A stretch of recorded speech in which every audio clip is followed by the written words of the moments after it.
Uganda currently vaccinates against 13 diseases on its routine schedule. The use of vaccines in disease control and prevention can't be stressed enough. For a fact, the World Health Organization explains that immunization prevents 3.5 to 5 million deaths every year from diseases like diphtheria, tetanus, pertussis or whooping cough, influenza, and measles, among others. A study by The Lancet reveals that global immunization efforts have saved an estimated 154 million lives, or the equivalent of 6 lives every minute of every year over the past 50 years. The vast majority of lives saved, 101 million, were those of infants. And now, health experts believe that using vaccines will greatly help to fight drug resistance, especially for antibacterial medicines.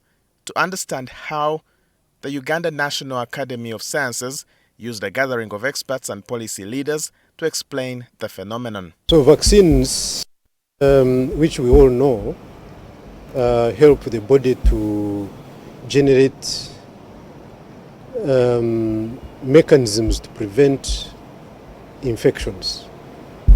And the challenge of antimicrobial resistant organisms, which we are talking about, are those infectious microorganisms that are resistant to either antibiotics for bacteria or other treatments, for example, for antivirals or parasites.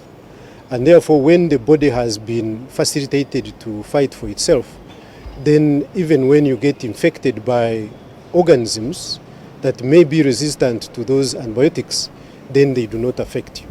In 2021, 26,839 deaths in Uganda were associated with antimicrobial resistance. 5,616 were directly attributed to the same. The deaths related to antimicrobial resistance in the country surpass those from respiratory infections, TB, and cardiovascular diseases. In our country, people like to go to the pharmacy and pick an antibiotic, or even share an antibiotic with a friend. I finished this dose, can I give you the balance? So all that exposure to the antibiotics that we buy ourselves or pick from our friends makes our bodies resistant to antibiotics. So it is good that you get an antibiotic when it is prescribed, after testing your blood and a diagnosis has been made. But you find that somebody who has malaria gets antibiotics, somebody who has cough gets antibiotics, somebody who has flu antibiotics. So the antimicrobial resistance problem is particularly concerning in low resources settings due to weak healthcare systems, poor diagnostics, substandard antimicrobials, and inadequate water, sanitation, and hygiene infrastructure. And the worry is that antimicrobial resistance complicates treatment. When an organism comes to bite a cow, it doesn't say I'm going to bite only a cow. After biting a cow, it bites a human being or a cat or a dog. So that is how the resistance moves around. Even that in plants, we spray these antibiotics in plants unsparingly without prescription. So that means we are introducing our environment. We are putting these antibiotics there. And there's something they call pressure. Once you put in the drug and it is available, the organism decides to fight it and it changes and becomes more resistant. And that is the organism we get when we get a flu, when we get a cough, when you go to a hospital. That's the organism we are moving around. Some of the vaccines may have some little bit of effect. If you take a child to be vaccinated, they may have a slight mild fever. And if you are a tough parent, you are going to say, no, I'm not going to take my child because my child is going to be crying the whole night. But when they get the disease, you are going to spend even much more money and you are going to have even more trouble.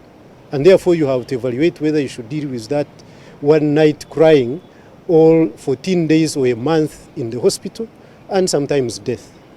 So it's a cost-benefit analysis as the basis for vaccination. So, Professor, what should be done? To fully harness the benefits of vaccines, government has been urged to optimize and increase coverage rates and ensure vaccine regulatory mechanisms and strengthen healthcare provision and access. I'm even looking at the vaccines beyond those in the program. I'm looking at vaccines which can even be available for adults, because right now a main focus is about children and women. But we know there are some vaccines on the global market which can prevent a number of diseases which disturb even young adults who are beyond the children what we target in the immunization program. So there should be a lot of advocacy in Parliament, and there should be a lot of advocacy in resource allocation to make sure that we have more vaccines, both in the public health sector, but also. Walter Mwesije, NTV.